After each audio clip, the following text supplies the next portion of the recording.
What's going on, you guys? It's your Huggable Hipster here, and welcome back to another game review. Today we're going to be diving into the nostalgia, the game that is loved by many, of Spyro the Dragon.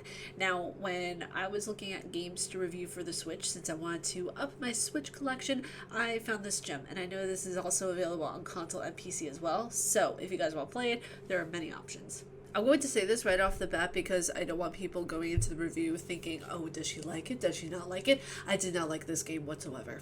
It was boring for me. It was one of those games of where I felt, yes, it's fun to pass the time, but not something of where I feel like I'm invested in it or if I want to find out what happens next. We'll get into all of that in the review, and if you guys haven't, please be sure to subscribe because I would love to see your face here, and hit the bell if you want to get more notifications and all that fun stuff because I post every Monday, Wednesday, Friday, and Saturday. The things that are deadly come in cute and small packages sometimes. Spyro is adorable, by the way, I just have to say. It's so freaking cute for a game character, and when a resilient little dragon goes on a mission to save all the adults from a super magical curse, Spyro finds more than just his family.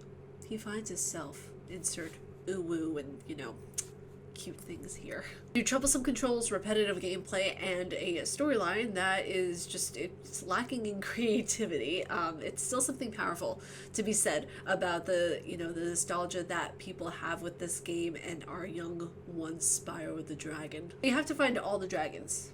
Literally, that's it. That's just all you have to do is find all the dragons. Since this was my first time playing Spyro, I know, please calm down your boo-hoos and your oh my gods. Yes, it's the first time I ever played Spyro the Dragon. I remember seeing some of my friends play it on PS1 when I was a kid. I would just watch them play it and be like, oh my god, that's like totes cool.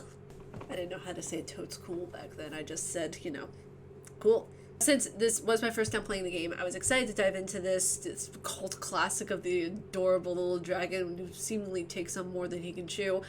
When diving into this at first, I thought that the game had great dialogue, you know, and a great, just kitschy sense of humor to it, and I absolutely love it. But this is also a game, like I said previously, that you can actually get, you know, kind of lose time with and everything like that, whether you're on the train, on a bus, you know, just at home if you're chilling or something like that to pass the time. It's a great game for that. During my journey, as I got past, you know, some of the first few levels and everything like that, I started to notice something. It's the weirdest thing. It's all the same, just all the same. It's all just, me personally, I don't get along well with sameness in video games unless it is there for a reason and it has a repetitive nature because the story calls for it. This is just the same because it's the same.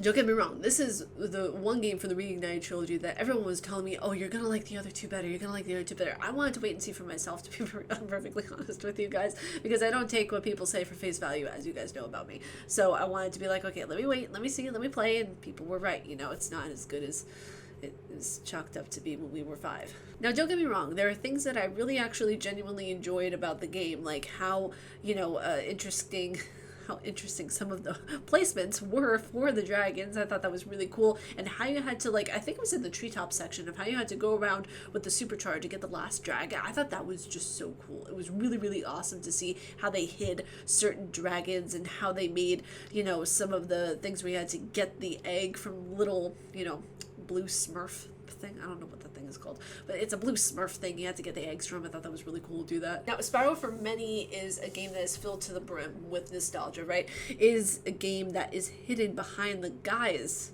of nostalgia. More importantly, it needs to be observed with an objective point of view. So when you're going into a game, you know, you can't just go and being like, oh my god, it's the best, it's the best, it's the best. No, that's like me saying that, you know, Resident Evil 1 Remake has no faults, it is the most perfect game ever to exist on this planet.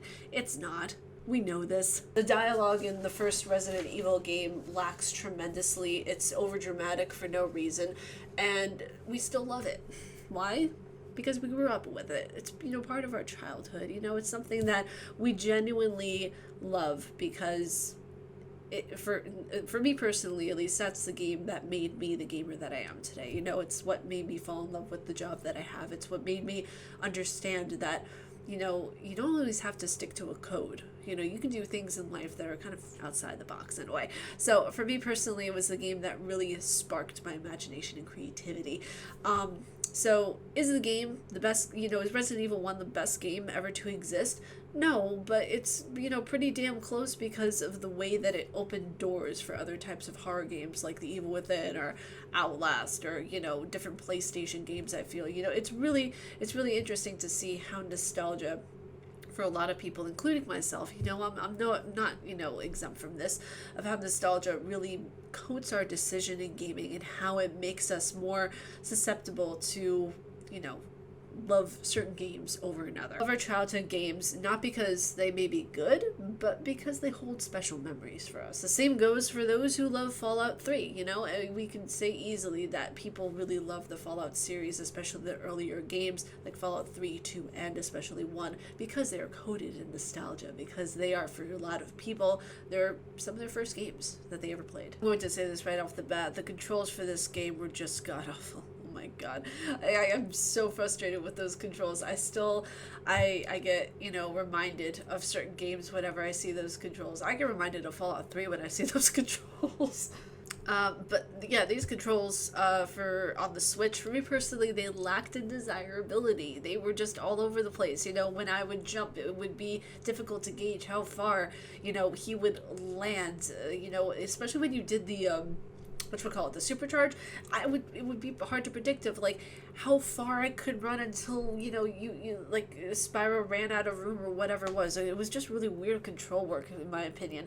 I hate bad control work, and it made the experience of the game far less enjoyable than I think it would have been if the controls didn't suck as bad. I feel like this would have been a more enjoyable controller experience if I had it on console, but can you blame me for wanting to up my Switch game and add more games to the collection, really? So let's get into my closing thoughts, where yes, I finally played Spyro the Dragon, and I can say that nostalgia is what carried the popularity of this game, not because it is actually any good. Nowadays, nostalgia is what's carrying its popularity. It's cute, it's fun at certain points, but it has many games to back up its popularity for the love of the series that a lot of people have for it. Like I said, there are 2 other games that are in this series, so I'm gonna not give it a hard pass until I see the other 2 games that are in the Reignited trilogy. So I want to play those fully before I say anything else on the matter, because even though I did not like this game that much, I don't know if I'm not going to like the other 2.